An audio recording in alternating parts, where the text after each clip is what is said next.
నియోజకవర్గంలో ఆలడుగు వెంకటయ్య దళిత కుటుంబం వారి ఇంటితో కలిసి మేము భోజనం చేస్తున్నాము. రాష్ట్రంలో పోయిన నెలాఖరు వరకు మీ అందరికి తెలుసు రాష్ట్రంలో దొడ్డు బియ్యం 4 గ్రెయిన్స్ ఇచ్చేది. ఎక్కువ శాతం లబ్దిదారులు తినకపోయేది. మన ప్రభుత్వం, మన కాంగ్రెస్ ప్రభుత్వం వచ్చిన తర్వాత దీన్ని ఆలోచన చేసి ముఖ్యమంత్రి రేవంత్ రెడ్డి గారు, ఉప ముఖ్యమంత్రి బట్టి విక్రమార్క గారు, మంత్రివర్గం ఆలోచన చేసి రాష్ట్ర వ్యాప్తంగా ఇప్పటి వరకు ఉన్న రేషన్ లబ్దిదారులు 2,81,00,000 మంది. ఇప్పుడు మేము రేషన్ లబ్దిదారుల సంఖ్య కూడా పెంచి 3,10,00,000 మందికి రేషన్ ఇవ్వబోతున్నాము.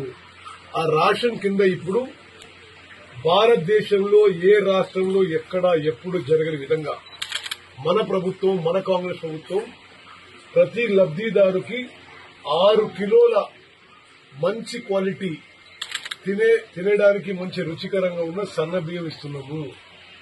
ఆ సన్న బియ్యం మరి వెంకట ఇంట్లో మరి ఎట్లుంది, ఆ కుటుంబ సభ్యులు తింటున్నా లేదా, హ్యాపీగా ఉందా లేదా కనుక్కోవడానికి నేను వాళ్ళతో కలిసి భోజనం చేస్తున్నా.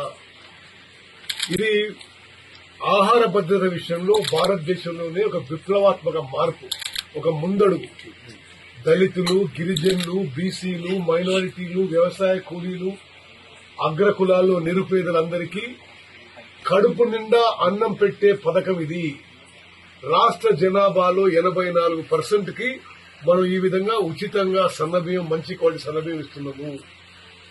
మరి ఈ విధంగా రాష్ట్ర వ్యాప్తంగా ఈ సన్నబియ్యం సంబరాల కార్యక్రమంలో మరి ముఖ్యమంత్రి గారితో సహా మంత్రులము, ఎమ్మెల్యేలు, ఎంపీలు, ఎమ్మెల్సీలు అందరూ కూడా ఈ రేషన్ సన్నబియ్యం పంపిణీ కార్యక్రమం, అదేవిధంగా ఈ రేషన్ లబ్దిదారు ఇంట్లో భోజనం చేసే కార్యక్రమం పెట్టుకోవడం జరిగింది. దాని భాగంగా మేము సూర్యాపేట పట్టణానికి వచ్చినాము. నేను చాలా సంతోషిస్తున్నా. మరి వెంకటయ్య గారు వారి కుటుంబ సభ్యులతో కూర్చొని భోజనం చేస్తున్నాం. అన్నం మంచిగున్నది. మరి ఒక మనిషికి సరిపోయే, నెలకి సరిపోయే 6 కిలోల బియ్యం ఇస్తున్నాం దీని కింద.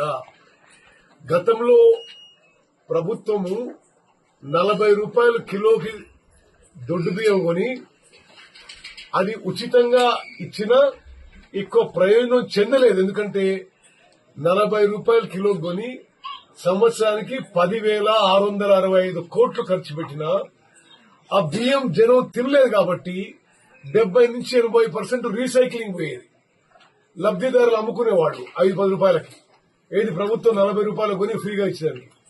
దానికి కొంత 20% ప్రభుత్వం నుంచి ఎక్కువ ఖర్చు పెట్టి ఇప్పుడు సుమారు 13,000 కోట్లు సంవత్సరానికి ఖర్చు పెట్టి 3,10,00,000 మంది జనాభాకి ఉచితంగా 6 కిలోల సన్న బియ్యం ప్రతి రేషన్ కార్డు లబ్దిదారికి ఇవ్వడం జరుగుతుంది. అదేవిధంగా గత 10 ఏళ్లుగా గతంలో ఉన్న పాలకులు నిర్లక్ష్యం వహించిన విషయంలో కుటుంబంలో అదనపు సభ్యులను చేర్చడం, పాత కార్డులలో కొత్త కార్డులు ఇచ్చే ప్రక్రియ కూడా నిరంతరం కొనసాగుతుంది. ఆ ప్రక్రియ కూడా ముందుకు పోతుందని చెప్పి నేను మనం చేస్తున్నా. మరి నేను ఈ 3-4 రోజులు చూస్తుంటే రాష్ట్ర వ్యాప్తంగా ప్రజల్లో అద్భుత స్పందన ఉంది. మరి మా ప్రభుత్వానికి, కాంగ్రెస్ పార్టీకి మంచి పేరు తెచ్చే పథకం ఇదిగా మేము భావిస్తున్నాం. మీడియా మిత్రులు కూడా ఇది చేస్తున్న మంచి కార్యక్రమం మీరు అభినందించాలి. మరి మీరు కూడా జనంలో తీసుకోవాలని చెప్పి మీ అందరికీ సవినయంగా విజ్ఞప్తి చేస్తాం.